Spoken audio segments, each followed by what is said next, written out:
Assalamualaikum warahmatullahi wabarakatuh. Para hadirin yang dirahmati oleh Allah Subhanahu wa taala, para pendengar yang dirahmati oleh Allah Subhanahu wa taala, semoga tetap diberikan kelancaran, diberikan kesehatan oleh Allah Subhanahu wa taala.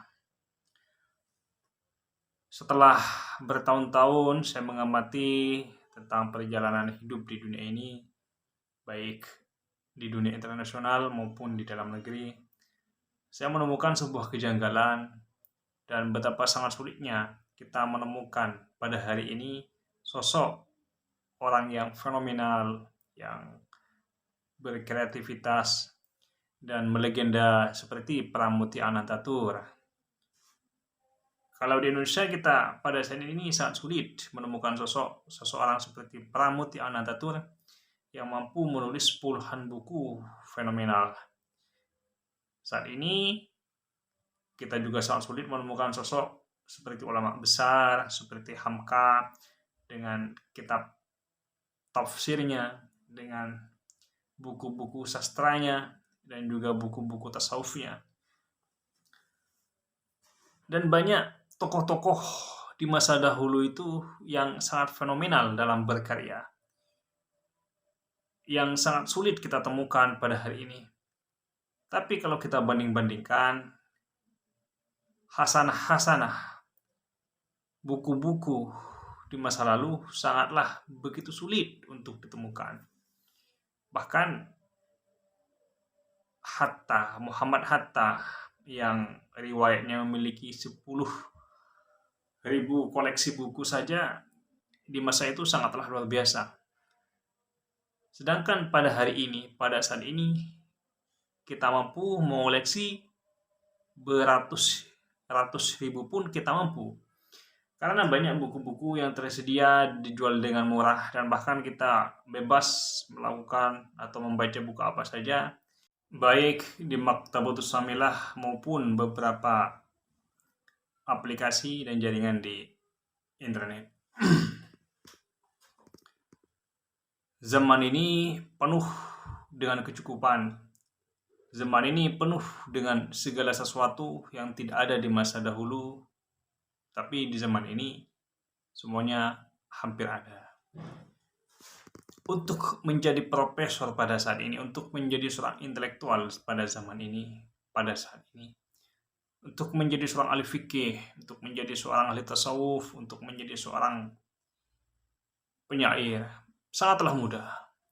Jauh 1000 kali lebih mudah daripada di zaman-zaman Muhammad Hatta, jauh 1000 kali lebih mudah di zaman Syekh Nawawi Al-Bantani, di zaman jauh lebih mudah sekali daripada di zaman Pramuti Anantatur.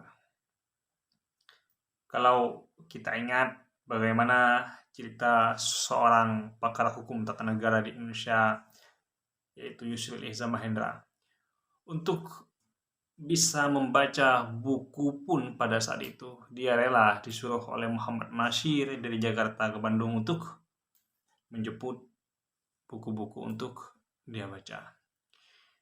Banyak para ulama-ulama terdahulu tersebut hanya untuk mampu bebas membaca dia harus pergi ke Al-Azhar, harus pergi ke Makkatul Mukarramah dan muter-muter di Timur Tengah untuk bisa membaca banyak koleksi-koleksi keilmuan pada saat itu.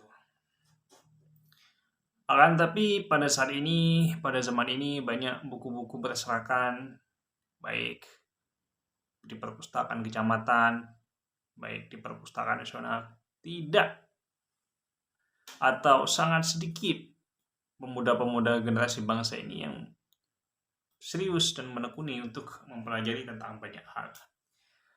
Sehingga apa? Sehingga pada zaman ini kita ini mengalami kemerosotan dalam intelektual yang serius, mengalami kemerosotan dalam proses yang serius, sehingga orang-orang yang vokal lebih populer daripada orang-orang yang berpengetahuan luas.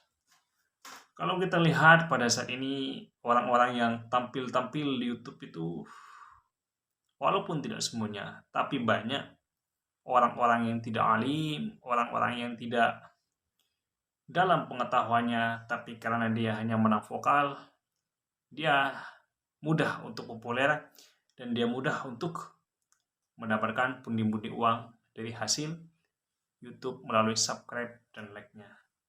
Seandainya orang seperti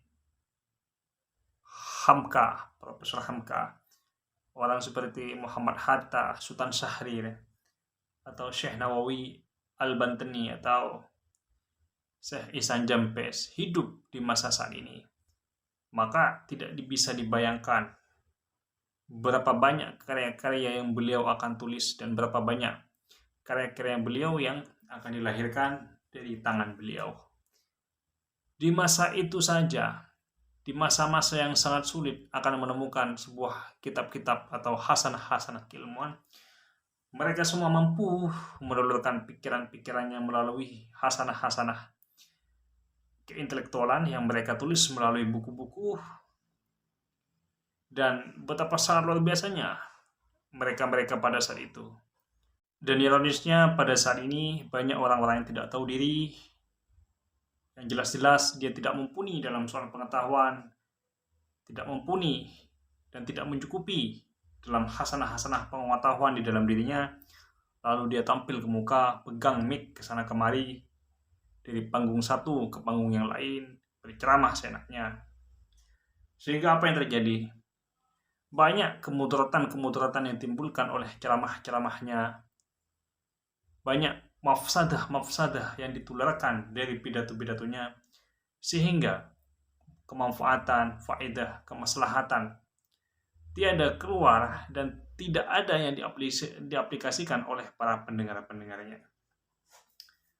Kenapa syarat untuk menjadi seorang fuqaha itu harus paham fikih lebih dahulu? Seorang mufassir itu harus paham tentang Al-Quran, tentang hadis, tentang ilmu-ilmu yang lain yang berkaitan dengan agama. Sama halnya dengan seorang yang tukang pidato-pidato kesana kemari, dia juga harus mampu menguasai banyak lini keilmuan, baik ilmu hadis, ilmu fikih, dan ilmu-ilmu yang berhubungan dengan kemoderatan. Tukang pidato-pidato itu harus diberikan persyaratan-persyaratan untuk bisa manggung, apalagi berbicara dalam ranah-ranah nasional. Karena tidak bisa, salah satu kehancuran itu adalah kan idza wusidal amru ila ghairi ahlihi fantadrisa. Jika sesuatu itu dipasrahkan bukan pada ahlinya, maka tunggulah kehancurannya. Banyak polemik ketika Sugi Nur itu menjadi seorang pendakwah yang asalnya dia tukang debus, lalu buru-buru dia muncul menjadi seorang tukang dakwah, sehingga terjadilah polemik besar di bawah karena ocehan-ocehan yang tidak bermutu. Dan di saat ini